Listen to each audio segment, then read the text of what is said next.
All right, I just got out of seeing Black Phone 2, so I wanted to give you my quick out of the theater social reaction. If you saw the videos I posted just a little bit earlier, I watched the first one prior to seeing this one today, and I just enjoyed the first one so much. I was very excited to come and see how they were gonna continue the story.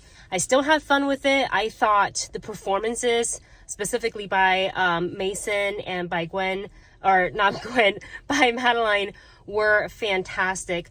However, I do feel like they kind of took a 180 to the vibe of the film. The first one was really grounded with hints of the supernatural, Finn's conversation on the phones, and Gwen and her dreams. And for this one, they explored that way more, but they really go in depth with it. And then they kind of, the grounded vibe of the first one sort of went out the window with this one. It feels like they went a bit more Nightmare on Elm Street, which is totally fine if you're into that. That's not really a bad thing, but I was excited coming into this one because of how grounded the first one was, and this vibe was just completely, for me, I was not expecting it to go this way. I also felt the storyline got a bit convoluted.